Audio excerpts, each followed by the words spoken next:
Bom dia a todos. Ricardo Lesbão, pesquisador da Embrapa, presidente da Sociedade Brasileira de Fruticultura.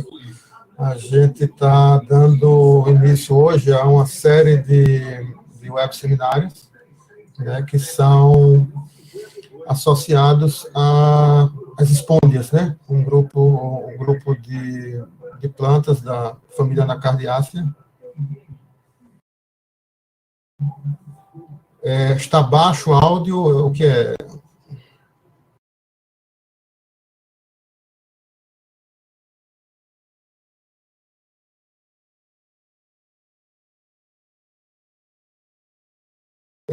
Como é que está agora?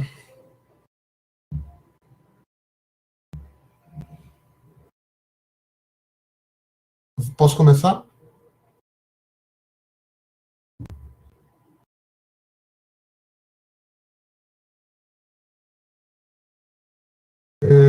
Testando. Bem, pessoal, bom dia. Nós vamos dar início hoje a uma série de web seminários, né, associados às espônias, esse importante gênero da família Anacardiaceae, e que tem algumas plantas muito interessantes, nativas do nosso Brasil, e também algumas outras que são nativas de outros países, mas que estão aqui também, né? Nós vamos ter vários seminários como esse, e eles estão planejados entre essa data de hoje e até outubro, né? Hoje a gente vai ter uma conversa aqui entre 3 pessoas sobre biodiversidade, valorização e uso do umbu. A próxima live seria dia 2, o dia 2 seria dia 28 de agosto, né, a segunda live, às 10 horas também, só que numa sexta-feira.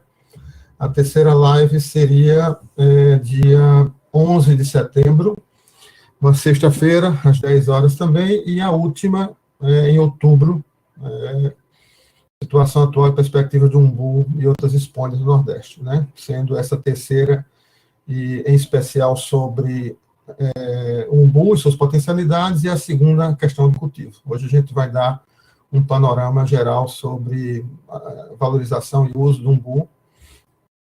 E, por favor, próximo slide.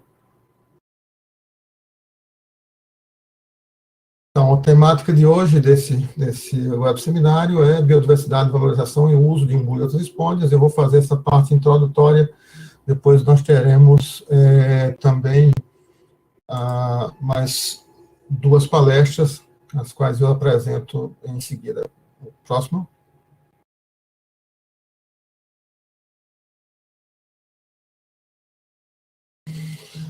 Bem, a ideia dessa primeira live, que se chama Biodiversidade, Valorização e Uso, é a gente discutir um pouco sobre as espécies que nós temos, o que a gente já avançou em relação à questão de qualidade, né, questão associada a uso, produtos, oportunidades de mercado, o que é que se construiu de conhecimento em relação a essas coisas.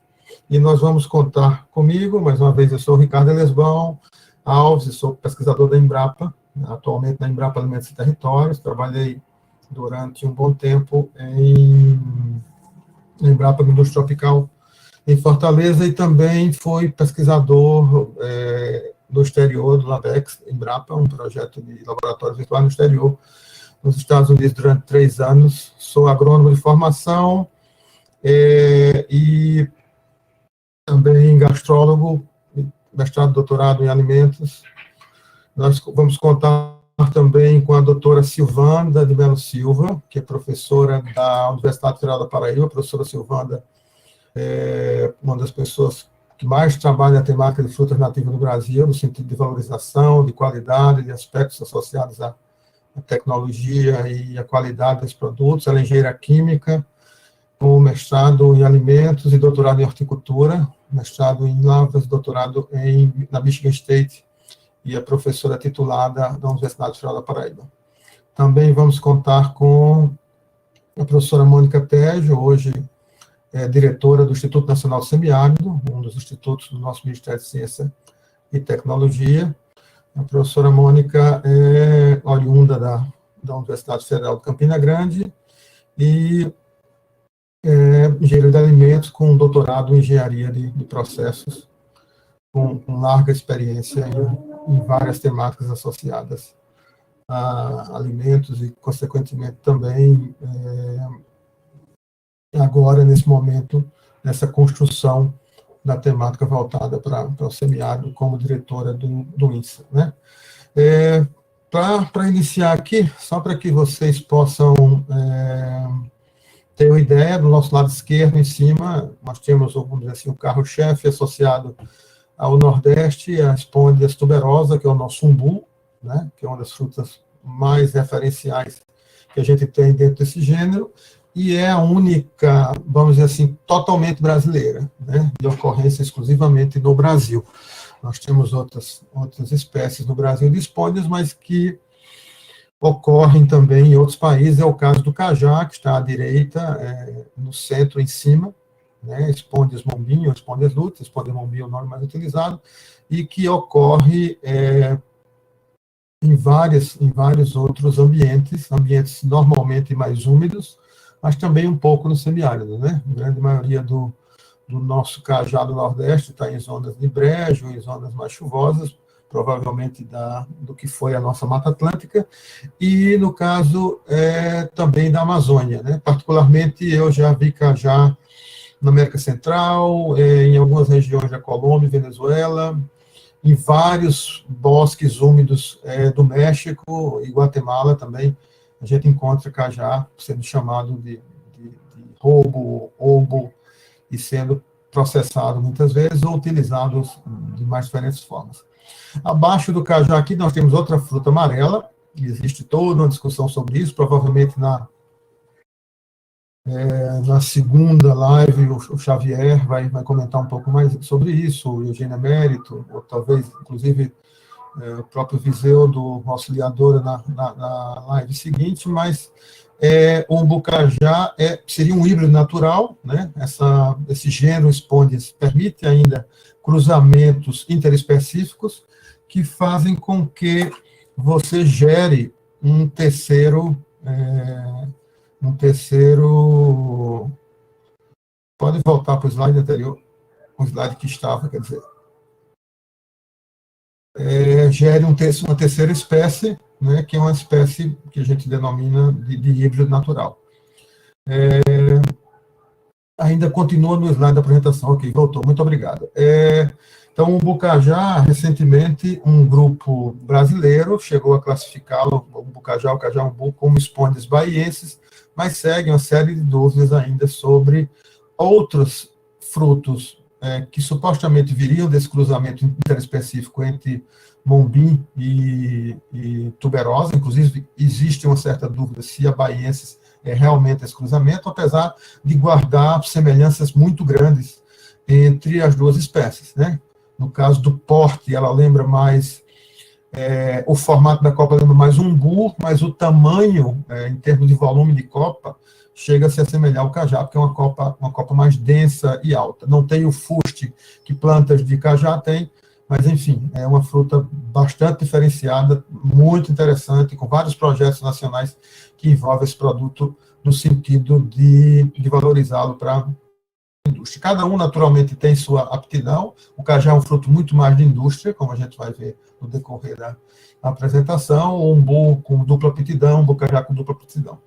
Embaixo nós temos duas frutas, eu falo muitas vezes brincando, tipicamente nordestinas, mas que, na verdade, não são brasileiras. As pessoas acham, muitas vezes, que a siriguela, a Spondias purpúrea, ela é uma fruta nativa daqui, mas, na verdade, ela é nativa da América Central e parte da América do Norte, né? Talvez norte da América do Sul também, né? Venezuela, e eu também já vi siriguela. E, inclusive, a nossa variabilidade é mínima aqui, porque quase tudo que a gente tem de siriguela é plantada por estaca. Ou seja, a variabilidade é praticamente nada. Eu já vi material muito maior, superior ao tamanho de um umbu gigante, para quem conhece o umbu gigante, de siriguela, principalmente na Colômbia e no México. né? Embaixo, né? Estou falando da fruta vermelha, que está embaixo, para aqueles que não têm, vamos dizer assim, muita relação com essas frutas, e embaixo essa outra fruta amarela, que é uma fruta um pouco maior, e que tem um aspecto interessante, que é essa semente com esses prolongamentos, uma espécie de espículas, né? É o nosso, para alguns, cajarana. Cajarana é um nome vulgar, também usado para um bocajá, ou cajamanga, que seria o termo mais correto, né?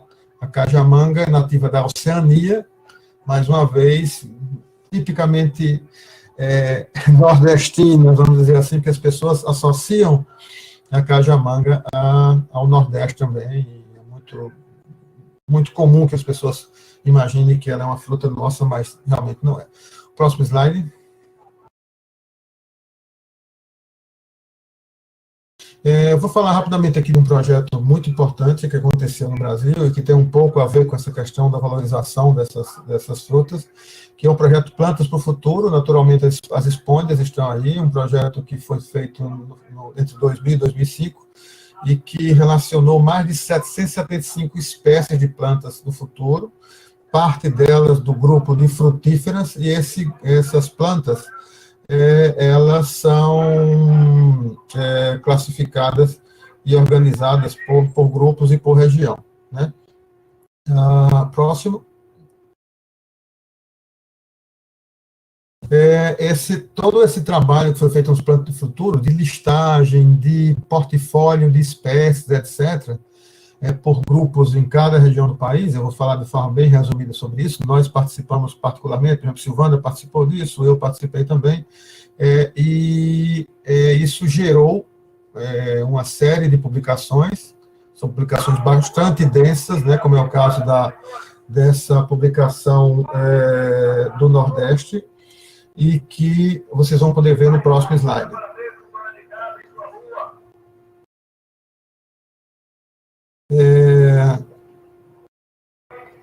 Aqui nesse slide vocês veem, o livro ele foi publicado recentemente, ele não tem uma publicação ainda,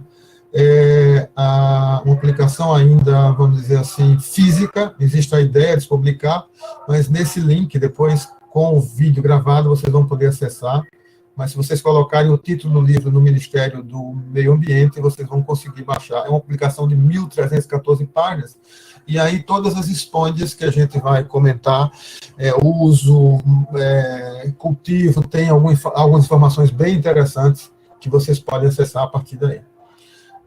No próximo slide,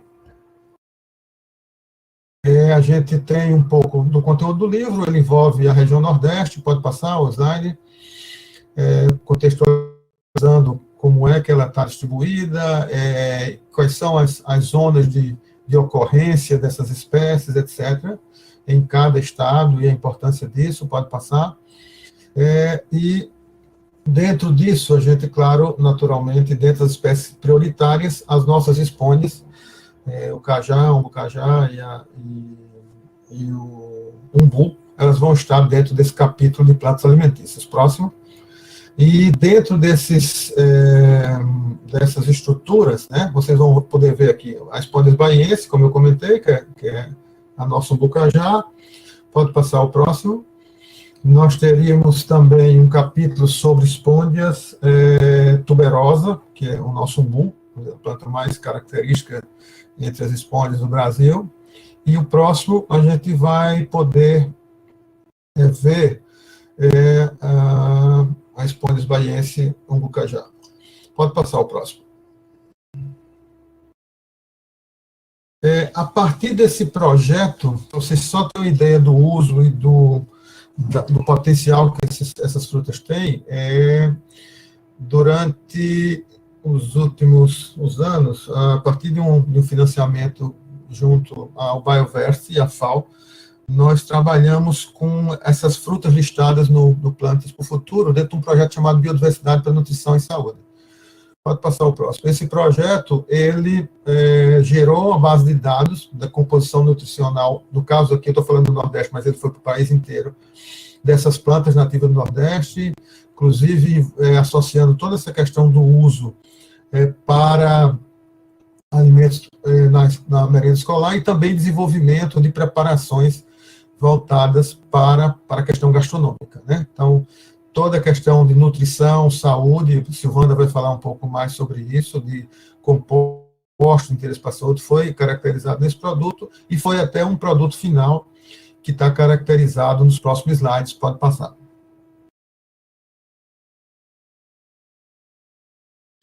Para vocês terem uma ideia, para todas essas frutas, assim, para as principais frutas listadas no Plantas do Futuro, desenvolvidas nesse projeto Biodiversidade para Alimentação e Nutrição, nós temos aqui vários produtos, incluindo genipapo, murici, mas aqui vocês veem um refrigerante desenvolvido, por exemplo, a partir de umbu, né, com um potencial interessante para uso. Aqui, falando de bebidas, ao lado direito, né, vocês têm, chama de Yellow Margarita, que é feita com o cajá, né, uma fruta ácida usada para a produção de uma bebida interessante. Próximo slide. Aqui algumas entradas, como destaque aqui à esquerda, em cima, o ceviche de caranguejo com leite de tigre, que é uma terminologia usada para uma preparação que se faz com acidez, e o cajá, mais uma vez, sendo usado. Pode passar a próxima. Aqui tem um tempurado de legumes com molho de umbu cajá também. Aqui como prato principal, do lado esquerdo, embaixo, vocês podem ver um tornedor com batatas, com creme de palmito e umbu, desenvolvido a partir do fruto de umbu. Próximo. E aqui já a sobremesa é o mais comum, vamos dizer assim, para frutas em geral. E aqui um cheesecake, um produto altamente usado na gastronomia para belras, principalmente, para frutas vermelhas, frutas de coloração mais específica, mas aqui um cheesecake de cajá, sem glúten, sem lactose, foram vários produtos desenvolvidos a partir desse projeto. Pode passar o próximo. Todas esse material que eu mostrei, associado ao projeto e associado principalmente à questão da gastronomia, eles estavam publicados também disponível no site do Ministério do Meio Ambiente. Aqui tem uma reunião de receitas criadas ou readaptadas usando essas matérias-primas e muitas disponíveis por gastrônomos, cozinheiros, nutricionistas. Tem 335 receitas nesse livro e vocês também têm eles disponível para baixar no Ministério. Pode passar a próxima. Aqui, de forma super resumida, né, a gente vai ter outros momentos na última live. Talvez na segunda ou na terceira as pessoas vão falar de produtos também, mas só para destacar aqui as 3 esponjas que eu falei a princípio. Existe uma cooperativa e a coordenadora da cooperativa Coopercook, que é de Uauá, da Bahia, vai estar na última live com vocês, que é a Denise, aqui nessa parte esquerda em cima, para você ter ideia, o número de produtos hoje que estão sendo trabalhados com essa fruta, com o umbu em especial.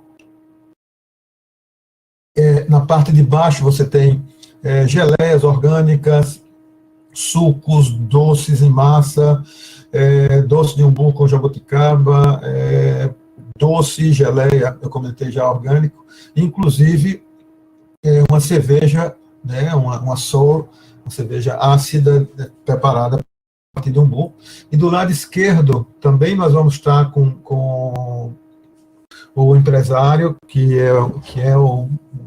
trabalhou esse conceito da marca Nossa Fruta.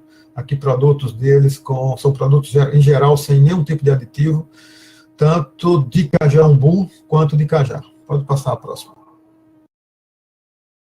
Aqui já finalizando, né, o meu tempo, a gente está dividindo mais ou menos em torno de 20 minutos. Eu queria só salientar para vocês que a Sociedade Brasileira de Fruticultura, da qual eu sou atualmente presidente, esse ano faz 50 anos, e juntamente com a Embrapa, com a Impaer, a empresa paraibana de extensão, terras e pesquisa, e também a Universidade Federal da Paraíba, e mais o INSEA, que está nessa live, está, vamos dizer assim, coordenando a atividade desse primeiro dia, e nós temos ainda esse ano vários outros eventos em comemoração aos 50 anos da sociedade, inclusive um grande evento online, que deve ser na terceira semana de outubro, 19 a 21, e a gente já convida vocês para que possam participar dessa iniciativa. E o próximo. Bem, era isso, aqui estão os meus contatos, a gente vai poder interagir ao final dessa live, mas também vocês podem anotar para alguma coisa futura, e também, claro, como vai ficar gravado no YouTube, vocês podem rever o vídeo e também anotar. Estamos aqui à disposição e continuamos com a professora Silvana em seguida, e depois a doutora Mônica, para suas apresentações.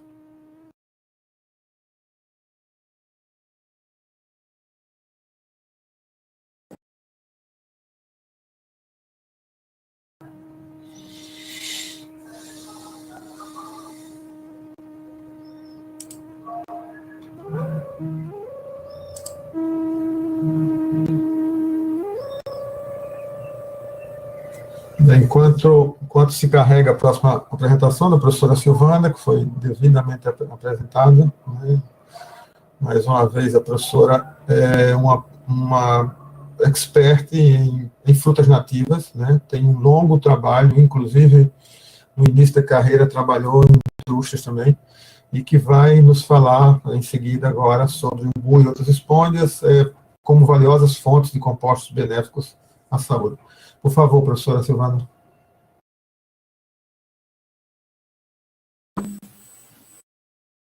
Bom dia, eu sou professora da UFPB, aqui do Centro de Ciências Agrárias, e primeiramente eu gostaria de dar bom dia aos meus de conferência, que é o doutor Ricardo Teledão e a doutora Mônica Tejo. E hoje, o que nós vamos falar, a nossa conversa, é exatamente sobre o umbu e outras esponjas como valiosas fontes de compostos bioativos benéficos à saúde. Então, nós vamos exatamente explorar esse assunto mediante o levantamento de 3 questões básicas que nós vamos explorar.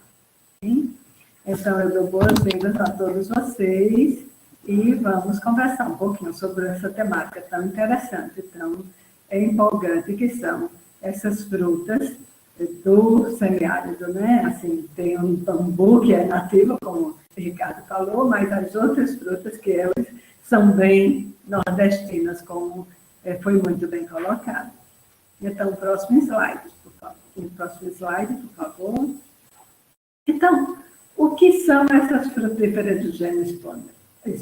Na verdade, elas são verdadeiras arcas de tesouro que produzem frutos que são únicos em suas características e também únicos em produzir produtos específicos, compostos bioativos, e que está aqui no nosso semiárido como gerador de emprego e renda para a população. Né? Então, dentro dessa temática, no próximo slide, vamos inserir a primeira questão dentro dessa temática. Então, como é que a gente valoriza esses tesouros? Né? Então, a primeira questão que tem que ser respondida é como eles amadurecem. Por que essa questão é importante? Vamos para o próximo slide. Veja bem, ela é importante porque quando nós aprendemos como eles amadurecem, a gente pode exatamente definir os usos. Esse produto, ele pode ser armazenado de qual forma, esse produto, ele tem aptidão para ir para a indústria e produzir um doce, uma geleia, um suco, ou ele é aquele produto que tem as características que são importantes para ir para o consumo fresco. Veja bem, umbu, esse nosso, vamos falar primeiro de umbu. Umbu é um fruto que ele tem, isso daí é só uma variante. Veja essa fotografia embaixo que tem, que tem a régua. Ele pode aparecer maduro de vários tamanhos, de várias cores, então a variabilidade genética é muito grande. Veja só os tamanhos desse slide de cima. E como é que ele amadurece? Veja que tem frutos de 3 estágios de maturação. Ele mais maduro, né, já apareceu o pico aqui, então, à medida que ele é colhido mais tardiamente, ele tem mais perspectiva de ser trabalhado e durar, ter uma vida útil pós-colheita maior. Então, a gente tem que aprender muito sobre a particularidade da fisiologia de cada fruto dele. Próximo, por favor. Nessa próxima, nós temos exatamente o cajá. O cajá, olha, veja bem, já é um fruto que ele amadurece diferentemente, né? Todos eles são climatéricos, mas ele tem uma maturação que é um pouco mais lenta do que o umbu. Então, próximo. Aqui 2 joias maravilhosas. Essa é a grande discussão, né? Discussão, o que é isso? Essas são variantes, né? Da cajá, veja aqui, o bocajá e a cajarana do sertão. Esses frutos, eles são variantes, mas, por exemplo, a cajarana do sertão é um fruto que tem um aporte de carotenoides que é impressionante, né? Tem características que elas exatamente requerem estudos aprofundados para exatamente ver as particularidades de cada uma dessas variantes de frutos. Então, o próximo. E aqui 2 joias preciosas, né? Aqui, primeiro vamos falar da siriguela. Veja só, o fruto ele amadurece e desenvolve uma cor belíssima, que é rico em compostos assim, compostos de alto valor funcional, porque previne a longo prazo doenças que são não transmissíveis. E aqui a umbuguela. A umbuguela é outra fruta de particularidades e de riquezas impressionantes. E aqui, por último, o cajamanga. O cajamanga, que é um fruto assim que ele tem mais, né, é um fruto que ele é um pouco diferente de todos os demais, mas também tem particularidades muito importantes em termos da sua composição e do aporte de compostos que fazem parte da fruta. Então, vamos para o próximo, por favor. Então, vendo como eles amadurecem, então, a próxima questão é o seguinte: quais os diferenciais de compostos benéficos à saúde? Isso daí é particularmente importante porque, na verdade, isso pode dar vertente de valorização muito específica. Tem que se ver os compostos presentes e qual que seria a alegação de benefício à saúde deles. Tem compostos, tem frutas, como a cajá e suas variantes, que são ricos em carotenoides. Carotenoides é precursor de vitamina A, que é importante para a saúde ocular, que é importante para a saúde cardiovascular, assim, importante capturadores de radicais livres, né? Então, e como também nós temos compostos, frutas que são ricos em antocianinas, que importantes como para a prevenção de câncer, de outras doenças degenerativas. Então, tudo isso é fundamental de ser conhecido. Vamos para o próximo, por favor. Então, veja bem, essa é a umbuguela. Olha, a umbuguela é um fruto aqui, olha, nós vimos todos os aportes aqui em todos esses estágios de maturação. Nós vimos, assim, desde clorofila, nós vimos na polpa e na epiderme. Assim, a epiderme sempre é mais rica de compostos bioativos. E ele tem uma quantidade muito grande de flavonoides amarelos, né? E antocianinas também, que têm alegações assim, muito importantes de benefício à saúde. Isso combina com uma atividade antioxidante que é muito expressiva. Aqui nós avaliamos isso no radical DPPH, que quanto menor na metodologia, na abordagem que a gente utilizou, quanto menor, melhor, mais elevado, porque é pelo consumo de gramas de polpa, então é altíssima a atividade antioxidante dessa fruta. Então, vamos agora para a siriguela.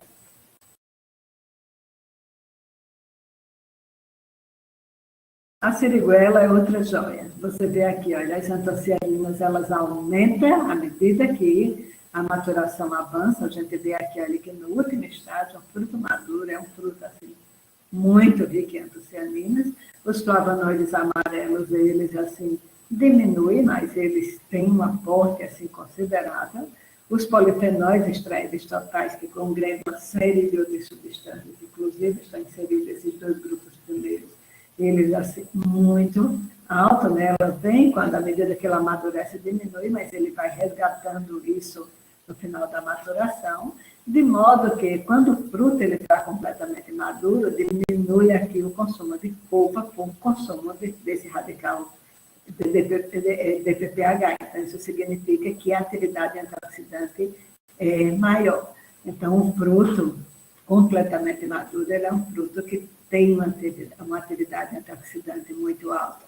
Então, quer dizer, é um fruto que precisa ser incentivado o consumo, precisa ser valorizado os seus aspectos de qualidade. Então, próximo, por favor.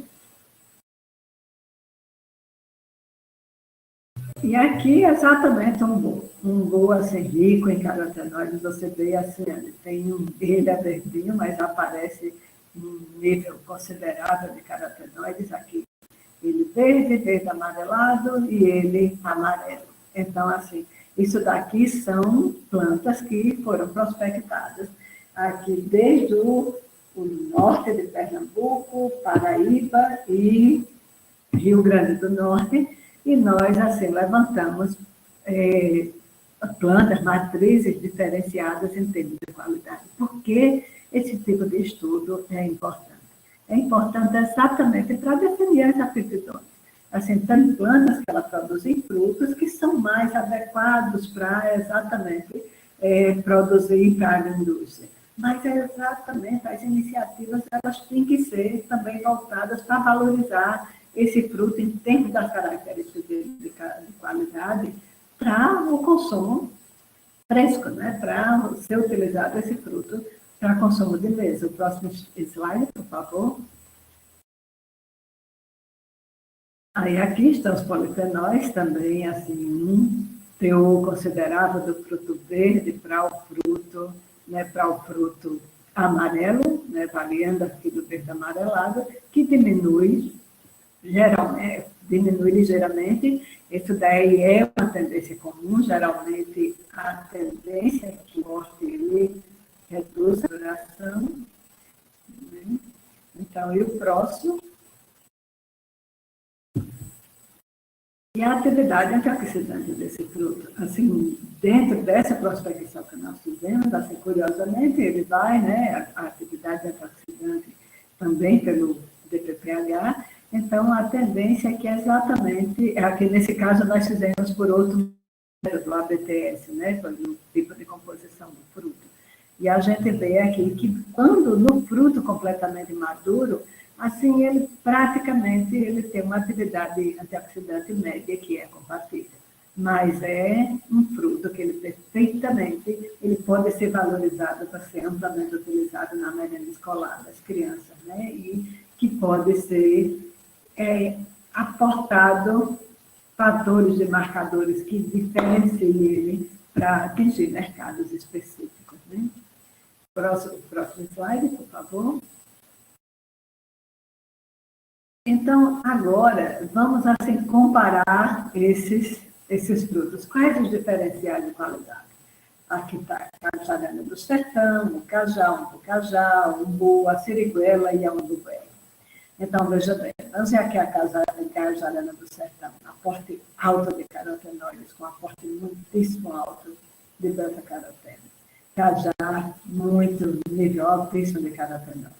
Assim, um bocajá, carotenoides, do nível mais baixo, né, do que comparado com a cajarana do sertão e a cajá propriamente dito. Umbu, ele vai de todas, ele cobre todas as, digamos, ele tem a xantina, a criptoxantina, mas também beta-caroteno. Mas veja que a siriguela e a umbuguela, os aportes são muito grandes em antocianinas, sobretudo a umbuguela. Né? Então, são frutos, assim, que realmente existem diferenciais que eles têm que ser buscados para ser colocado no mercado como produtos de qualidade diferenciada dentro dos novos conceitos de valorização de fruta, como as superfrutas, por exemplo. O próximo. Então, agora nós chegamos nas flavonoides amarelos. Então, estão aqui a cajarana do sertão, o cajá, o umbu, a siriguela e a umbuguela. E, novamente, os flavonoides, a siriguela e a umbuguela mais alto, mas aqui o umbu está no mesmo nível da cajarana do sertão, da cajá e do cajá. Então, não há grande diferença. Então, quer dizer, são todos frutos que, dentro das suas aptidões, eles têm que buscar. Tem que ser buscado esse diferencial de qualidade para eles serem valorizados no mercado. Então, vamos para o próximo. Então, aqui, então, a próxima questão é o seguinte: como conservar a qualidade desses frutos?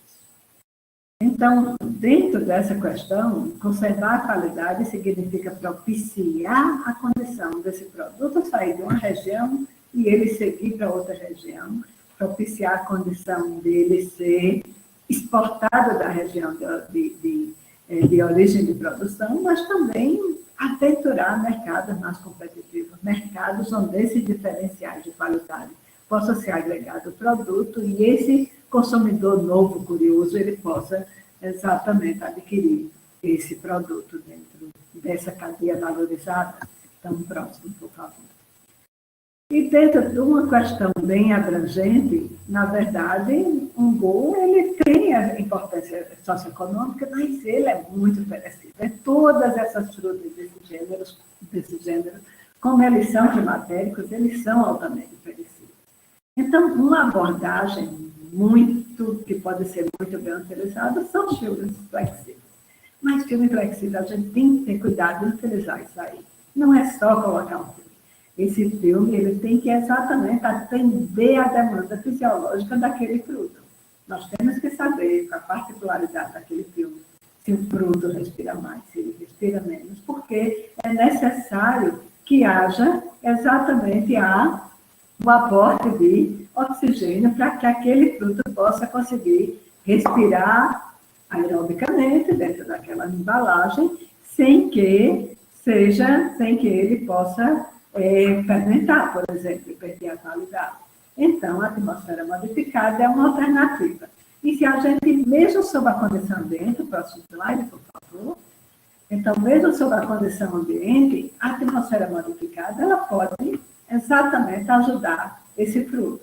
Por exemplo, nós publicamos, assim, há algum tempo, um trabalho sobre isso, que é exatamente, você consegue tranquilamente um adicional, mantendo o produto na condição ambiente o tempo inteiro. Você pode conseguir um adicional de 3 dias de vida útil no fruto armazenado, no fruto que foi colhido daquele período certo. Porque é exatamente uma coisa que propicia os estudos lá de como o fruto amadurece. Ele propicia você colher aquele fruto no período correto e, consequentemente, esse fruto ele poder durar mais tempo com as estratégias de pós-colheita que você empregar para ele. Então, você pode, com essas estratégias, duplicar ou triplicar, ou dependendo, até quadruplicar a vida útil pós-colheita. Isso daí é muita vantagem. Então, vê o próximo slide. Então, consequentemente, tem que se tentar outras estratégias. Por exemplo, pode-se utilizar fontes alternativas de emissão para a geração dessas atmosferas modificadas. Pode-se utilizar recombimento biodegradáveis, por exemplo. No nosso laboratório, a gente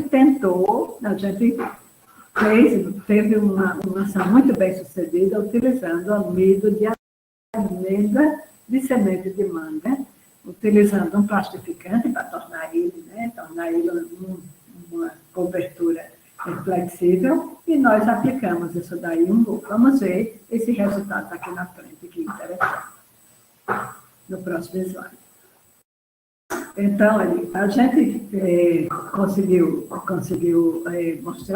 exatamente reduzir a taxa metabólica Vocês veem essa primeira curva, que tem esse círculo vermelho, é o fruto sem recobrimento, né? O pico respiratório dele, o pico de etileno aqui, ó, com 42 horas, e a gente viu que isso daí foi retardado, foi atrasado, quando a gente utilizou um recobrimento com 2,5 de amido, utilizando o glicerol.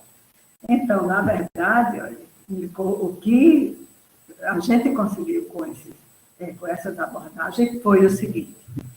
Vamos para o próximo slide.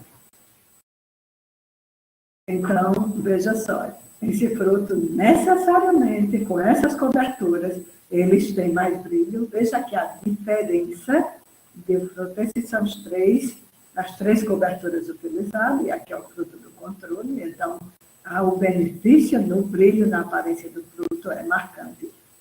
A gente viu também que, na verdade, ele é um fruto que ele, né, em decorrência disso, a desidratação é muito menor. Isso daí teve impacto, veja só, dando diferença, olha só. Nessa figura, ela denota, está aí um painel sensorial grande que nós utilizamos, é um painel sensorial, aqui é o limite de aceitação. Essa nota aqui 3, na escala até de 5.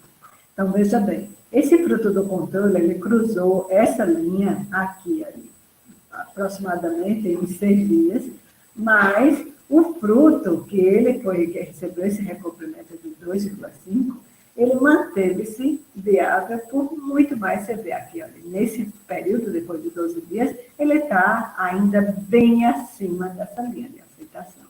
Isso significa um ganho considerável, né, um ganho considerável de vida útil. E olha só o aspecto desse fruto no próximo slide. Então, consequentemente, isso é vantagem. Obviamente, a gente utilizar tecnologias que sejam fáceis de aplicar, que elas utilizem outras matérias-primas do semiárido, mas também a gente pode utilizar um filme que seja específico, que seja adequado e que possa propiciar uma boa vida útil. Próximo slide, por favor. Então, está aqui, olha só, esse é o fruto do controle, aqui na bolinha vermelha. Então, com 4 dias, né? Com 4 dias ele estava nessa condição, a partir daí ele já estava super maduro. Mas aqui com 2,5, o que é que com 2 e 2,5, ele estava aqui, olha, um fruto perfeitamente com a maturação retardada e ainda com tempo de ir para o mercado. Aí você pode perguntar, mas esse fruto aqui do A3G, ele está aqui e ele ainda está verde. Mas o que é que pode ter acontecido por aí? Esse fruto pode não ter amadurecido, essa cobertura, ela pode ter propiciado um bloqueio da respiração, impedindo que esse fruto avançasse na maturação. Então, essas questões, elas são muito sutis e todas elas têm que ser vistas dentro desse conjunto e dentro desse contexto. Né? Então, para a gente fechar nesse próximo slide, vamos ver exatamente uma abordagem geral sobre tudo isso. Veja só, umbu é necessário várias abordagens. Se a gente pretende o consumo direto, isso daí são potenciais a serem explorados e desafios dentro dessa cadeia produtiva que tem que ser explorado. É preciso que se crie alternativas de conservação pós-colheita. E essas alternativas, elas têm que ser práticas destinadas e bem aproveitadas por esse público, né? Pelos atores dessa cadeia produtiva. Eles têm que ser tecnologias que sejam viáveis e aplicáveis e de baixo custo, né? Mas também, se vai se pretender o consumo fresco, né, o consumo do fruto fresco, tem que ver o potencial funcional. Então, tem que ver quais são as substâncias presentes que diferenciam aquele produto, inclusive fazer estudos clínicos para ver quais os reais benefícios dentro desse contexto. Que moléculas aparecem que são diferenciais? Tem carotenoides chaves? Tem um lipídio que seja um antioxidante, um protetor das membranas e que mantém as membranas do organismo intactas, eles têm umas substâncias chaves que propiciam exatamente a manutenção da saúde, comprovadamente com benefícios alegados e comprovados. Então, tudo isso tem que ser visto. Mas, se for agroindustrial, também é preciso que todos esses estudos de maturação, de qualidade, eles sejam direcionados para ver a aptidão daqueles produtos. Aquele produto, ele tem mais aptidão para uma geleia, ele tem mais aptidão para fazer um doce corte, ele pode compor produtos adicionais de iogurte, de bebida, gerar produtos novos, produtos diferenciados. Essas frutas, elas podem aparecer no mercado com várias caras diferentes, mas compor esses alimentos de forma de valorizar todos esses frutos, todos esses tesouros do semiárido. Então, assim, essa é uma reflexão importante para essa cadeia produtiva e todos nós temos que olhar isso dentro dessas vertentes e dentro desse contexto. Então, próximo slide, por favor. Então, essa é a abordagem que eu trago para vocês. Então, eu fico muito grata pela atenção. Eu agradeço também a todos os meus estudantes, eles são dados, assim, gerados por pessoas muito estudiosas e muito cuidadosas e, na verdade, muitos estudos adicionais precisam ser realizados para realçar realçar e valorizar esses produtos e estruturar de forma sustentável essa cadeia produtiva. Então, muito obrigada pela atenção e estamos à disposição. Obrigado, Silvana, excelente. Assim, a gente está, de agora, de uma forma um pouco mais complementar, vocês tendo uma ideia melhor do que está por trás das frutas em si, né, em relação à qualidade, a potencial do uso, todos esses trabalhos que a professora faz, dá base para que a gente possa tomar uma decisão para que tipo de produto você pode usar essas frutas, né? Se, por exemplo, um material de esponjas que tem um pouco mais de pectinas, por exemplo, é um produto que está mais associado a doces ou associados a geleias, enfim. Essa questão é muito importante, a gente pode discutir mais isso ao final, né? Então, a gente daria seguimento agora com a doutora Mônica Tejo, que é, como eu comentei a princípio, a atual diretora do INSA, né? A apresentação de um vídeo e que vai começar em seguida. Mônica, você quer falar um pouco antes ou começamos com o vídeo?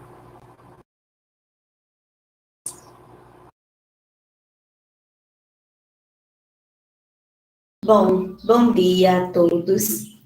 Queria agradecer imensamente a oportunidade de estar aqui com vocês nesse importante evento sobre a nossa biodiversidade, na verdade. E tendo aí como carro-chefe o umbu, né, como representante das esponjas. Está próximo do pesquisador Ricardo, da professora Silvana, do qual temos referências importantíssimas na área. Né? É muito importante para mim, representando hoje o Instituto Nacional de Semiárido, que é a unidade de pesquisa do Ministério da Ciência, Tecnologia e Inovações. Eu achei muito importante essa divulgação dos resultados já obtidos pela pesquisa. A gente precisa cada vez mais difundir os resultados que a gente obtém dentro dos muros das nossas unidades, seja ela universidade, Embrapa, institutos de pesquisa e CTs de uma maneira geral. E fazer com que esses conhecimentos internos, eles consigam realmente chegar à população, à sociedade. Eu estava observando agora há pouco alguns comentários no chat do YouTube, e achei bem interessante que algumas pessoas estavam falando de produtos relacionados ao umbu. A gente tem a questão da umbuzada, né, que é muito normal ser consumida pela nossa cultura, principalmente aqui na Paraíba, na região do Cariri, a gente tem muito umbu. Mas eu acho importante ressaltar que se a gente não estrutura a nossa cadeia produtiva, se a gente não pensa de forma integrada, racional, desde a questão do plantio, né, do cultivo do umbu, vamos falar do umbu como carro-chefe, que é quem está mais desenvolvido, mas a gente sabe que tem também as outras espôndias, como cajá, cajarana, e todas as outras que a professora Silvana e o Ricardo colocaram de forma muito positiva. Então, mas para a gente conseguir, aí no comentário tem dizendo assim, eu dei a sugestão de fazer igual a coalhadinha, fazer a umbusadinha, né, para uma empresa. E ainda não conseguiu fazer. Aí eu pergunto para todos vocês, né, para todo mundo, em forma de reflexão, será que se tivesse disponível na gôndola do supermercado, teria venda? As pessoas, elas iriam consumir, as pessoas, elas sentem desejo de consumir de forma industrial a umbusadinha hoje? Então, provavelmente não. Provavelmente seria parecido com o que acontece com o nosso leite de cabra, que as pessoas acabam não querendo consumir, né? E dessa forma, com essa ótica, com essa observação, eu convido vocês a pensar de que o que é que falta para trazer toda a pesquisa desenvolvida dentro dos campos, né, dentro das CTs e, no geral, seja universidade e unidades de pesquisa, para que isso seja realmente aplicado na sociedade. Então, falta um link, né, direto da nossa produção científica com o anseio da população, dos consumidores. E é o hábito de consumo, a sensibilização sobre a importância desse tipo de produto, sobre a divulgação dos seus bioativos, por isso a importância tão grande desse evento, de tornar claro para a população que são frutos riquíssimos em bioativos e positivos para a saúde, para o seu consumo. Existem pesquisas também com espôndias para cosméticos, né, para outros tipos de produtos, cerveja de umbu, como o pesquisador Ricardo falou, e a gente não vê isso com frequência na comercialização. Eu costumo dizer que comércio tem, né? A quem vender tem, mas se a gente não estrutura a cadeia produtiva, a gente não consegue atingir o mercado, porque esse mercado ele não vai sentir vontade de comprar o nosso produto. E a gente precisa também pensar na demanda, na estruturação do que a gente está entregando. Eu sou uma admiradora das cooperativas da Bahia relacionadas ao umbu, porque elas conseguem hoje impulsionar, né, sensibilizar mais o consumidor com relação a esse produto, mas ainda de forma tímida. Então, eu convido vocês a pensar o que a gente pode fazer para incentivo a essas cadeias curtas de comercialização, a estruturação da cadeia produtiva do umbu e das demais espôndias, e também a questão da sensibilização do público para consumir os produtos. Porque eu acredito que se a gente faz uma propaganda disso, a gente consegue atrair o anseio do consumidor. E se o consumidor está com anseio para consumir o produto do umbu, a indústria vai ver isso como uma oportunidade e vai investir. E todo mundo vai ganhar. E vai gerar crescimento econômico e desenvolvimento econômico. Então, era isso que eu tinha para falar, né? Especificamente para dar contribuição. Dizer que no INSA temos a pesquisadora Fabiane, que é da área de biodiversidade, e que ela estuda junto com o grupo, com a rede, algumas questões relacionadas a umbu, e o INSA está à disposição, principalmente através do link da pesquisadora Fabiane, para colaborar nessa rede, nessas ações de tanta importância da nossa riqueza, que é a biodiversidade do bioma Caatinga, e também de estudos e de impulsionar ou de catalisar cada vez mais o desenvolvimento dessa cadeia produtiva como um todo.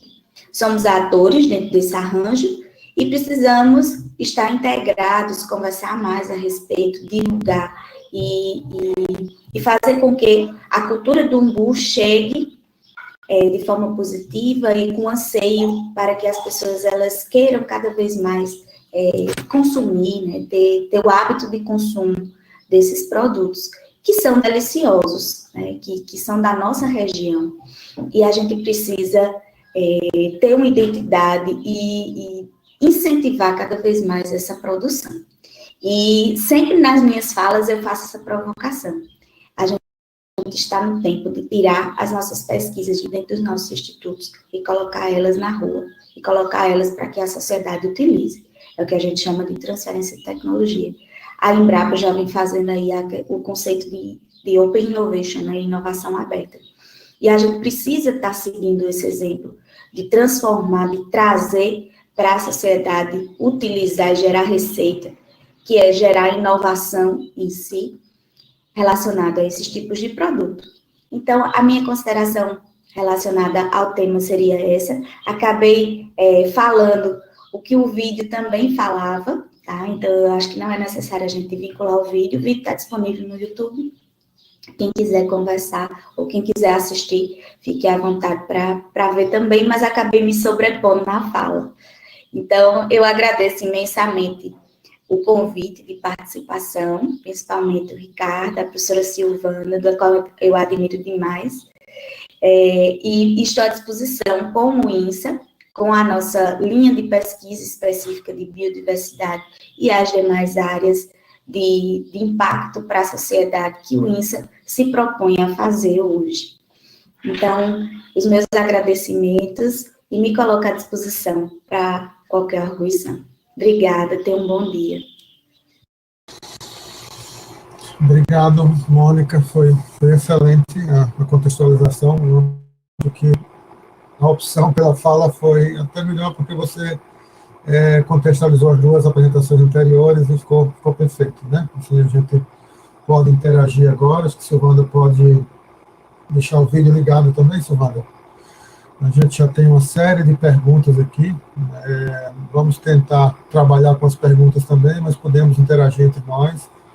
E algumas questões que Mônica levantou, em especial, são realmente muito importantes. A gente tem um passivo muito grande dentro das instituições de pesquisa e de ensino, que podem ser trabalhados diretamente com o setor produtivo, em especial nesse grupo de espécies, das esponjas. A gente tem toda uma condição, inclusive, de dar suporte à inclusão social e produtiva, porque são plantas, como é o caso do umbu, que são plantas de caráter, em muito momento, extrativista.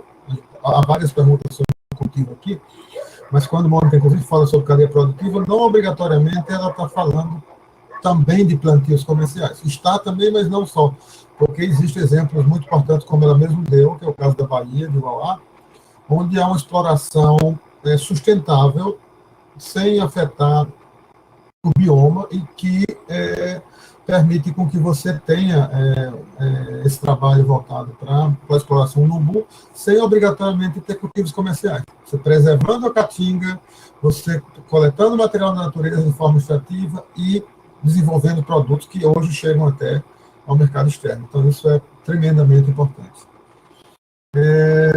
Eu vou passar por algumas perguntas aqui, e a gente vai comentando, mas também fiquem à vontade para qualquer fala adicional.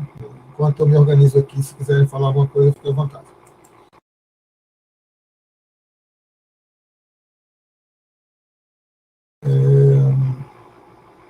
Eu estou com o texto aberto aqui, eu copiei todas as questões, vou passar por algumas eu vou dar uma condensada, mas uma primeira pergunta para todos nós, mas se algum de nós conhece cultivo de umbuzeiro usado como componente arbóreo em linhas e faixas com pastagens e utilização na pecuária.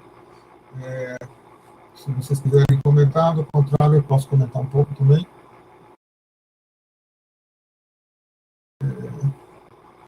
Então, eu vou falar um pouco, mas nada mais da relação disso com... Tem outras perguntas sobre cultivo, e a gente provavelmente vai falar sobre isso. Em relação a, vamos dizer assim, tentativas do que a gente chama de LPF, Lavoura Pecuária, com o umbu, outras iniciativas associadas a, por exemplo, caprinos em algumas regiões do semiárido, é comum a convivência do umbu e a exploração de umbu com pastagens nativas, ou mesmo com plantas nativas e com pastoreio, mas não obrigatoriamente com umbu cultivado, né? A gente vai ter um dia para falar um pouco mais sobre cultivo, inclusive vai ter um produtor que está produzindo um umbu gigante, seria importante vocês participarem, mas especialmente sobre essa temática, eu acho, inclusive, que é uma oportunidade, Silvanda e Mônica, de trabalho para nós, né? Em especial para o INSA também, essa questão de ter esse olhar. Claro, quando a gente fala de integração lavoura-pecuária, a gente não está falando dos casos clássicos de eucalipto e outras coisas, mas eu acredito muito que a caatinga possa ser explorada na sua biodiversidade, com criação de animais também. E a mesma pessoa, por exemplo, existe um exemplo muito interessante nos Cerrados, onde o umbu é consociado com o gado e as pessoas produzem leite a partir daí, né? Então, isso é bastante interessante para se trabalhar. Tem uma pergunta aqui, por que no projeto lá que eu apresentei, por que são chamadas de plantas para o futuro? Porque são plantas que estavam mais próximas de serem utilizadas, plantios comerciais de umbu, a gente já comentou. Tem uma pergunta aqui com outra planta, que chama aroeira da praia, no semiárido, que eu saiba não, é a cardiácea, mas... não sei se a Silvana quer responder, estão perguntando se existe alguma estatística sobre produção de umbu no Nordeste por estado. E que estatísticas seriam? Existe sim a estatística do IBGE, mas, assim, por alguma razão, sempre dá a impressão de ser subdimensionada, né? Assim, a gente vê iniciativas... Olha, existe a estatística do IBGE, o IBGE aparece nas estatísticas do IBGE o aporte de produção de umbu, né, no Nordeste, mas dá a impressão que é subdimensionada. A gente vê assim, nas regiões, o nível de umbu que é produzido. Eu acho que o que aquelas estatísticas representam é mais aquelas comunidades mais estruturadas, da Bahia e de Pernambuco, não é? Eu acho que precisa se fazer um levantamento mais amplo à medida de que as cadeias produtivas elas sejam estruturadas, né? Mas já há estatística no IBGE da produção de umbu. Havia outra pergunta, já foi respondida sobre LPF. Uma pergunta se onde encontrar mudas de umbu. Você tem algum comentário? No INSA, a gente tem o pesquisador Aldrin Pérez, que ele é responsável pelo viveiro de mudas do INSA, e a gente possui alguns exemplares de mudas de umbu, sim. Então, por favor. Quem se interessar, poderia entrar em contato com o pesquisador para que possa ver a possibilidade de aquisição dessas mudas pelo INSA. Aqui um potiguar, que é do Wilson José, o Vale do Açu tem muito umbucajá, né, que eles chamam de cajarana lá. Precisamos agregar valor com essa cultura. Eu comentei um pouco, acho que Silvana também, sobre umbucajá, e hoje, na última live, o pessoal da Nossa Fruta vai estar junto com a gente aqui, e eu acho que vai ser bem importante, porque eles são uma das únicas empresas, né, que colocam o cajá umbu no rótulo, porque eu não sei se todos que estão ouvindo têm ideia, mas assim, a questão do cajá como polpa é uma questão tão forte como marca e como valor, que eles acabam processando o bucajá e até usando uma mistura na fabricação da polpa do cajá em si. São frutas completamente diferentes, com sabores especialíssimos, né? O bocajá tem, vamos dizer assim, personalidade própria para ter uma marca como a nossa fruta trabalhou, né?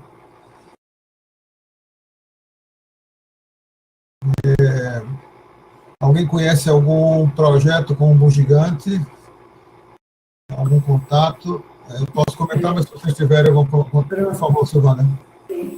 Tem o Dilermano, né? Tem o Dilermano e tem outros produtores lá do sul da Bahia, que exatamente eles estão organizados em colocar esse produto no mercado, já criaram uma marca, já criaram uma embalagem. Inclusive, eu estou propondo, estou em conversa com um grupo de lá, para exatamente um estudante de doutorado, que é o projeto Marlongo, fazer um trabalho mais estruturado sobre a questão da qualidade desses frutos, sobre a questão de rastrear algumas moléculas interessantes, né, de ver diferenciais de qualidade, sobretudo ver a questão de embalagem, né, de embalagem para permitir que esse produto tenha um trajeto mais confortável nas cadeias produtivas e possa ser melhor exposto nas gôndolas dos pontos de comercialização. Foi feito, quer dizer, um trabalho tanto a federal, tanto instituições da Paraíba quanto a Embrapa, em dado momento, trabalharam com o bugigante, nos pontos de hemoplasma da Embrapa de Petrolina tem, né? No terceiro dia vocês vão ter a oportunidade de estar com o pessoal da Embrapa Semiárido e também com um produtor. Alguém perguntou aqui onde é que era. Esse plantio de umbu gigante fica em Vitória da Conquista, na Bahia. Isso, o Dilermando, que é o produtor que está trabalhando com ele, vai estar também em uma das lives com vocês, para que vocês possam explorar um pouco mais isso.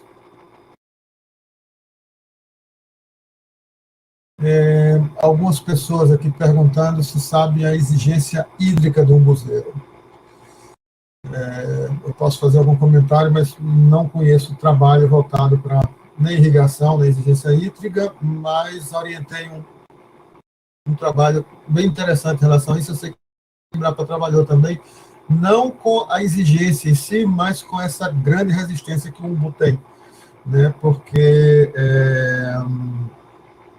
por exemplo, tem um trabalho feito pelo colega Pinheiro, que já aposentou da Embrapa.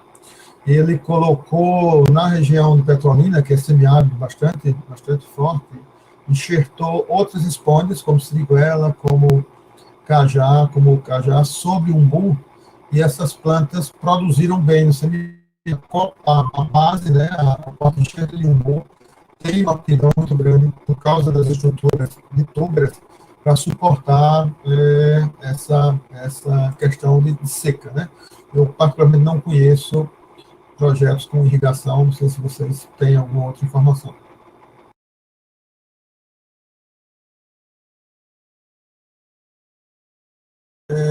Algumas coisas mais de curiosidade aqui, se a gente conhece fruto de umbu que possui pelo, porque na minha região é bem popular, alguns materiais de umbu e outras espônias têm uma espécie de pelo, né, e tem também o que a gente chama de coroa, né, não sei se você lembra das fotos mostradas por Silvana ou por mim, a umbu cajá e umbu, na parte superior, ou na parte inferior, na verdade, porque a superior seria da inserção com o pedúnculo, ela tem uma espécie de espículas, né, que são como se fosse uma coroa. Inclusive, os latino-americanos, em alguns locais, chamam algumas siriguelas de rocote de corona, porque tem essa espécie de coroa, né? Uma pergunta para a professora Silvanda, da Josivanda. Silvanda, o que fazer para o umbu tornar-se uma cultura de mercado nacional e internacional propriamente? Eu gostaria também, nessa pergunta, eu gostaria de pedir também que a Mônica também participasse, por favor, dessa resposta. Eu acho que, na verdade, para estruturar essas cadeias, primeiramente tem que haver políticas de uma cadeia produtiva, que exatamente ela abranja as inclusões, né, estudos, assim, que os estudos sejam de fato transferidos, tem que ver quais as aptidões das matrizes quais são, que grupo de plantas, né, elas podem atender a determinadas demandas, tem que criar fatores marcadores de valorização, estabelecer critérios de embalagem e, obviamente, a iniciativa privada, ela tem que se associar a isso aí, incluir a pequena produção. Sobretudo, eu acho que essa questão de associação é fundamental para esse tipo de produto dentro da realidade que nós temos. Eu acho que hoje, qualquer que seja a iniciativa, ela tem que tentar incluir esse pessoal das áreas de ocorrência, fortalecer esses grupos, criar marcas bem estruturadas, marcas que tenham reprodutividade, né? Reprodutividade que se estabeleçam devagarinho no mercado e transferindo esses para mercados mais competitivos. Rapidamente, conversando com a Mônica, ela disse uma coisa muito interessante. Assim, eu achei interessante demais a conversa com ela, porque ela me disse, olha, a gente, se tiver tantas toneladas de umbu, a gente encontra um mercado, tantas toneladas de geleia de umbu, a gente encontra o meio de inserir esse produto. Então, exatamente, tem que estabelecer fatores de produção bem estruturados para exatamente organizar elo por elo essa cadeia produtiva para atingir esse mercado. É verdade, professora. Eu costumo contar alguns exemplos quando a gente fala do umbu, né? Alguns comentários estavam falando da questão que perde muito produto na safra, né? Tem muito umbu que fica desperdiçado. E para a gente poder potencializar a cadeia produtiva, precisa realmente da conscientização dos atores e da organização, né? A gente não vai conseguir atingir mercado, sensibilizar as pessoas, criar hábito de consumo. Quando eu falei a questão da umbusadinha, algumas pessoas comentaram, mas eu me lembro da minha infância. Aí gera aquele sentimento, aquela sensação, não, o conceito do comfort food, né? Do que você volta à sua memória efetiva com relação ao consumo daquele produto. Isso aí é muito interessante. Está dentro da questão também do alimento justo, que é do slow food, da arte dos sabores. Então, a gente tem essa contextualização ao nosso favor quando se pensa da cadeia produtiva do umbu. Mas o que falta é uma estruturação para ver a cadeia como um negócio. Dizer, o umbu tem potencial para comercialização. O que é que a gente precisa fazer para estruturar essa cadeia produtiva, desde a produção racional, para que a gente também não corra o risco de estar aí explorando a natureza e ele acabar em extinção, né, do fruto, não só o umbu, mas as demais esponjas. E o que é que a gente precisa fazer para que isso chegue ao mercado? Eu tenho certeza que pesquisas já foram feitas muitas, mas que a gente não tem a utilização delas na cadeia, né? Então, estruturar isso, desenhar como é que seria a cadeia focada como um negócio. Quando a gente pensa na cadeia com a visão de negócio diferenciada, explorando os eixos de desenvolvimento, como empreendedorismo, gestão, finança, tecnologia, que é o que a gente vai pegar dos artigos, da produção científica e aplicar dentro daquela agroindústria, né, para fazer com que aqueles produtos eles sejam diferenciados, a gente consegue atingir o mercado com uma produção. Eu costumo dizer, né, que eu tinha conversado com a senhora, que se eu tiver 1 tonelada de geleia de umbu, eu vendo 1 tonelada de geleia de umbu. O problema é ter periodicidade, de se ter 1 tonelada por mês, 1 tonelada a cada 15 dias, porque o mercado vai exigir isso. E eu vou ter. Então, essa é a problemática maior. A constância para você poder oferecer ao mercado aquele produto. Você vai jogar 1 tonelada de geleia de umbu, todo mundo vai comprar e vai querer mais 1 tonelada de umbu. E aí a gente vai ter.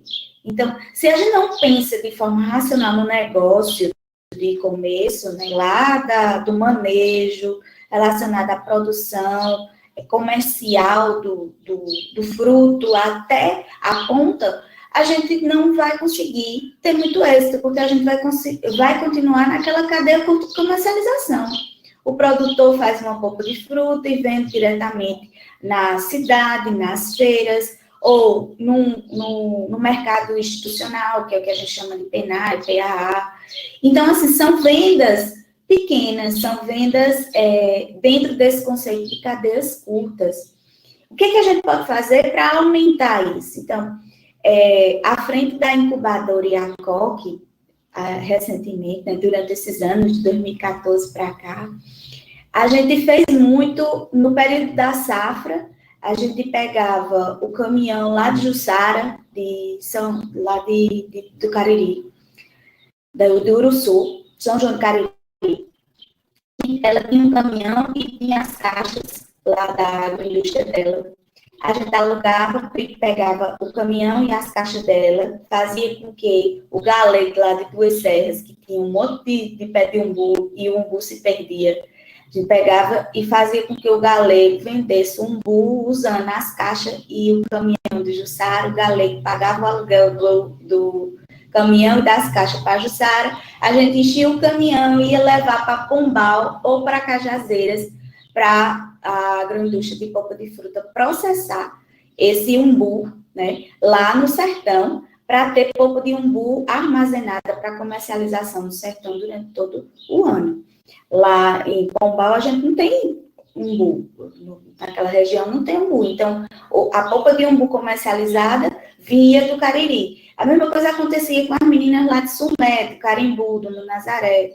Quando tinha muito umbu, fazia polpa, elas fazem umbuzada, elas fazem geleia, e também fazia essa questão de intercâmbio entre eles, onde tem a safra, pegava e gerava renda entre os incubados. E também lá em Picuí, que é Júlio, de Mari Preto, da Picuí Polpas. E Júlio, o que foi que Júlio fez? Júlio conseguiu vender muita polpa de umbu, né, na safra de umbu, durante a estruturação da sua cooperativa. E Júlio é um exemplo de sucesso. Júlio, hoje, ele exporta, né, ele está fazendo geleia, ele exporta polpa. Então, ele tem um negócio estruturado. E é uma cooperativa, e são associações. Então, se a gente entende isso como negócio, abre as portas para o mundo, porque não só para o mercado nacional, mas internacional. Mas para a gente poder chegar nesse nível de comercialização, a gente precisa estruturar toda a cadeia. Recentemente, a gente teve uma discussão, uma reunião no grupo do umbu, e aí surgiu a possibilidade da estruturação de um consórcio entre os municípios do entorno de Campina Grande, onde esse consórcio está sendo criado, capitaneado por alguns líderes, né, que eu posso chamar assim, secretário da Agricultura de Campina Grande, doutor Renato Gadelha, também doutor Arlindo Almeida, que é lá de Queimadas, é de Campina Grande, mas representa Queimadas, e está se juntando 6, 7 municípios no entorno de Campina Grande para a organização de um consórcio, para que esse consórcio consiga enviar um projeto, ter uma proposta para pleitear a organização da cadeia produtiva frente ao MAPA. O MAPA está com o edital aberto para incentivo da biodiversidade, né, da nossa biodiversidade, e esse edital vai até outubro e vai beneficiar consórcios. O valor do financiamento vai de 250 mil a 1 milhão, de acordo com o projeto que tenha sido desenhado. E existe essa discussão no grupo, onde eles estão nesse status de organização do consórcio, de consolidação das etapas para fazer o projeto e capitanear as ações relacionadas à estruturação da cadeia do umbu. Então, precisa-se ter esse protagonismo da própria cadeia, né, do pessoal se conscientizar que precisa se organizar, e aí passar para os próximos passos. Então, é isso. Excelente contextualização, inclusive já de antemão respondeu um próprio questionamento aqui sobre a questão do consórcio, né, o Everton havia perguntado aqui como é que estava a questão do consórcio, né, e acaba de responder. Há uma próxima pergunta aqui, do Renato de Castro, como estão os trabalhos de seleção de cultivares, Vejo que as frutas que atingiram mercados maiores têm essa característica, possuem variedades superiores que agregam valor comentado nesse evento. Eu posso comentar, contextualizar um pouco aqui. Na verdade, recentemente, em 2019, no caso de umbu especificamente, a Embrapa lançou 4 materiais, que são as BRS 48, 52, 55 e 68, com produtividade acima da média das plantas nativas, e isso é uma opção para se pensar em cultivos organizados, mas existem agora outras espôndias que necessitam, e na segunda live vocês podem discutir um pouco mais isso com o Xavier e com o Eugênio, etc., porque a cajá tem uma demanda muito maior de domesticação do que o próprio umbu, tendo em vista que as áreas de ocorrência de umbu seguem preservadas de certo modo. Então, no caso da cajá, como são plantas muito altas, se você não sistematizar algo de cultivo e depender das áreas nativas, que ainda existem, claro, na Bahia existe muito cajá nativo, mas você tem plantas de 18, 20 metros e você perde muita coisa. No caso do umbu, a planta naturalmente é mais baixa e a gente já tem, vamos dizer assim, essas variedades que podem permitir essa sistematização de algum cultivo, enfim. E, naturalmente, claro, a colocou muito bem um aspecto importante, que é essa questão associada à demanda e oferta, Certamente, se a gente promover qualquer uma dessas frutas no mercado, inclusive externo, a possibilidade também de uso e de venda é grande. Uma fruta ácida como cajá, umbu, geleias, principalmente sem aditivos químicos, tem um potencial muito grande para a Europa, mas, é como ela disse, não adianta você chegar numa feira internacional, colocar um produto de qualidade, e que para isso aí tem a ver com a pergunta do Renato aqui, que exige um padrão, Você não pode fazer cada hora uma geleia que tem um sabor diferente, precisar corrigir de mais açúcar, enfim. As pessoas vão querer comprar e você necessariamente precisa ter um contrato de fornecimento que garanta a entrega, Isso é muito importante. Tem uma pergunta do Xavier aqui sobre a baiense, se já está registrada como no Código Internacional de Nomenclatura. Xavier, eu não tenho certeza, eu sei que os artigos com a classificação saíram em revistas muito reconhecidas dentre a academia de cientistas associados à botânica, mas também sei que tem vários questionamentos e também trabalhos mais recentes envolvendo biologia molecular e outros tipos de trabalho que demonstram que talvez exista mais de um umbu-cajá ou mais de um cajá-umbu, enfim, vários cruzamentos que deram plantas diferentes e que, portanto, pode ser que essa espécie esteja fixa, mas na Bahia e no trabalho originalmente feito. Uma pergunta aqui do portal Bonifácio, portal Agrícola. Desculpa, pode falar, Mônica. Obrigada, Ricardo. Então, o INSA, ele possui uma publicação datada de 2015, que tem por autor Fabiane, a pesquisadora Fabiane, Fabiane Costa, Marina Medeiros e Valéria da Silva Araújo. É o uso sustentável do buzeiro, estratégia de convivências com o semiárido. Esse material eu encaminhei agora em PDF para a professora Silvanda, e eu posso encaminhar, a professora Silvanda pode encaminhar para você, Ricardo, para a gente disponibilizar o material para o pessoal que está nos assistindo, tá bom? Que é de interesse da cadeia produtiva. Eu vou pedir para o nosso suporte que, por favor, peguem o link diretamente do INSA, busquem a publicação e coloquem no chat do nosso YouTube, para que as pessoas possam acessar de lá. De todo modo, a gente fica à disposição também para divulgar o material aqui também. Sim, a pergunta do José Augusto, do Bonifácio Portal Agrícola. Vocês concordam que uma APL funciona melhor do que cooperativas ou associações no desenvolvimento inicial de projetos? Você quer comentar sobre isso, Mônica? Uma coisa relacionada mais à organização da cadeia. A pergunta é se a APL funcionaria melhor do que uma cooperativa ou uma associação no arranjo produtivo local. É porque é o seguinte, o que é um APL? O que é um arranjo produtivo local? O arranjo produtivo local, ele é uma organização dos atores da cadeia primária e da cadeia secundária. Quem é a cadeia primária? Vai desde a produção, os insumos, passa pelo beneficiamento, até o consumidor, né? Ali eu estou na minha cadeia primária. E a cadeia secundária seria universidades, instituições, bancos e demais atores que apoiam, dão suporte àquela cadeia primária. Então, hoje em dia, o que acontece muito é uma desorganização desse arranjo, onde os atores eles ficam sem se comunicar. Quem produz, quem planta umbu não se comunica com quem está comprando esse umbu, não se comunica com quem está vendendo ou processando em polpa, em geleia, em cerveja, e quem está vendendo. Acaba tendo essa desorganização da estrutura primária da cadeia produtiva. Quando a gente pensa que esses elos, eles podem estar integrados entre a cadeia principal e a cadeia secundária, é quando a gente tem o conceito de arranjo. Por que arranjo? Porque os atores, eles vão estar conversando entre si e organizados em prol daquela cadeia produtiva, né? O que é a minha observação hoje?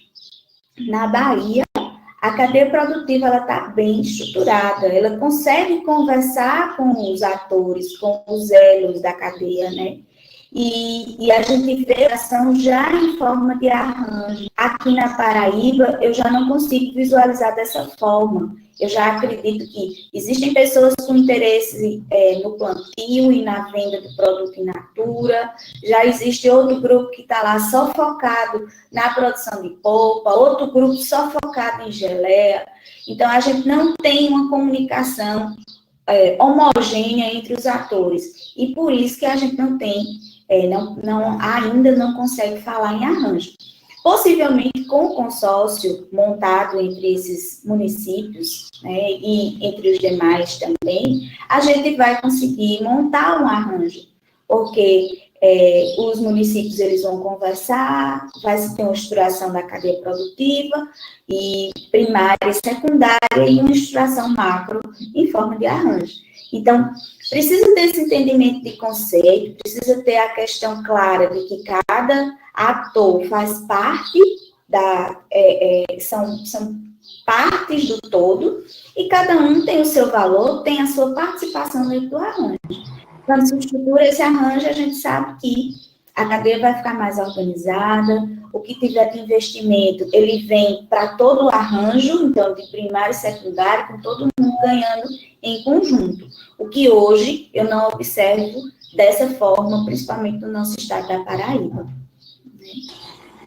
Ok, obrigado, Mônica. Só para avisar vocês, o link, eu já disponibilizei internamente aqui, já deve estar subindo para o YouTube, o link da publicação do INSA, que a Mônica comentou, né? A gente está, o pessoal está confirmando que sim, já está lá. Vamos continuar aqui com algumas perguntas aqui.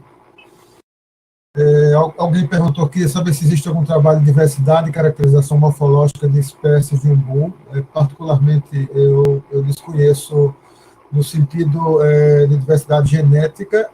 Os bancos, imagino que se o INSA também tem algum banco, e os da Embrapa são caracterizados normalmente, né? Não sei se existe oficialmente o que a gente chama de descritores, né, que os melhoristas usam, mas sim, sobre diversidade genética com marcadores moleculares, eu não tenho ideia se existe de nenhuma das espécies. Mas vocês vão ter em outras apresentações colegas que trabalham como o Viseudo, como Xavier, como Eugênio, né, Viseudo da Embrapa Semiárido, é o curador do banco, talvez ele tenha alguma informação adicional. Deixa eu ver se tem mais alguma pergunta aqui. Por enquanto não, e a gente está chegando ao tempo que a gente prevê inicialmente, de 1h30. Acho que a gente poderia nos concentrar agora em algumas palavras finais de cada um presente aqui. E, professora Silvana, por favor, só quiser fazer alguns comentários finais, e depois a gente faz uma passagem pela Mônica e por mim depois. Essa questão, a questão da valorização, da profissionalização da cadeia, isso é fundamental. Eu acho que todos têm que olhar dentro dessa perspectiva, exatamente estruturar as cadeias de uma forma profissional, desde assim, o cultivo, passando por todos os elos, e exatamente inserindo todos os atores dentro dessa temática. Uma questão importante é que, na verdade, não só o MBU, mas todas as esponjas, elas têm que ser visualizadas dentro dessa necessidade. Obviamente, o MBU, ele está dentro dessa questão emergencial, né, devido, assim, tem se provocado a discussão regional sobre essas questões, e todos os segmentos, eles têm que estar atentos à demanda da sociedade. A gente tem que compreender o que é que o homem do campo, né, o que é que o produtor ele está colocando como dificuldade, como questionamento, e quais os anseios dele de se inserir nessa cadeia, para todos nós contribuirmos para esse processo. Assim, dentro do nosso contexto aqui na universidade, nós estamos à disposição para dialogar com produtores, mas também com cada segmento desse processo, né, para que a gente possa exatamente juntas chegar a um contexto de médio prazo. Mas, obviamente, todos nós temos que estar juntos dentro de uma filosofia, de um planejamento que bem estruturado para esse fim. Eu quero agradecer a participação, quero agradecer por esse diálogo muito interessante com a doutora Mônica e o doutor Ricardo Lesbão, e gostaria de trazer vocês todos para a gente exatamente aprofundar essas questões. Então, muito obrigada, e passo a palavra. Por favor, Mônica. Bom, minha gente, eu gostaria de agradecer imensamente pela oportunidade de estar aqui com vocês. É um prazer estar com a professora Silvanda e com o Ricardo da Embrapa e com todo mundo que está nos vendo. Deixar o INSA à disposição para que possamos conversar mais sobre a cadeia produtiva do MBU, de uma maneira geral, e parabenizar a todos pela realização do evento, que é importantíssimo, e a gente precisa estar sempre levantando esse tema, discutindo e acalentando, né, todo mundo, provocando para que as coisas avancem e que a gente consiga realmente ter resultados e ter um impacto na sociedade sobre nossas pesquisas, sobre o que a gente vem trabalhando, pesquisando e desenvolvendo.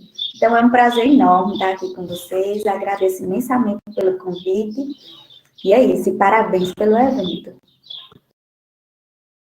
Em nome quer dizer, a Silvana está envolvida também na própria organização, mas em nome da organização, da Embrapa e dos parceiros todos que estão aqui, eu queria agradecer muitíssimas contribuições de vocês, foi excelente, a gente, inclusive, quer dizer, precisa voltar a conversar mais, inclusive com isso, Mônica.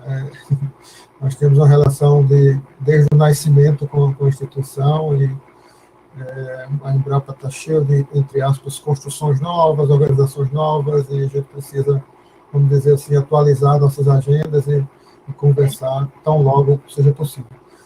Vamos agendar, Ricardo, já estamos nos comprometendo aqui da reunião. Tá bom. Então, assim, eu agradeço a todos, queria só lembrar para vocês que daqui a 2 semanas, no dia 28 de agosto, a gente vai ter a segundo momento, né, que é um momento mais do cultivo em si, das espécies do gênero Esponjas, que vai ter como moderadora a professora Rejane, da UFPB, e como palestrantes o Dr. Eugênio Emérito, pesquisador da Embrapa do Norte, em Teresina, com larga experiência em esponjas, Francisco Xavier de Souza, pesquisador da Embrapa Indústria Tropical, também que trabalha há um bom tempo com cajá e outras espécies, e o pesquisador Nelson Fonseca, uma pessoa que trabalha com o UBU também, da Embrapa Mandioca Fruticultura. A gente vai dar continuidade a partir desse dia. Então, agradeço muito a todos e a gente encerra por aqui esse vídeo e espero contar com vocês nas próximas também. Obrigado.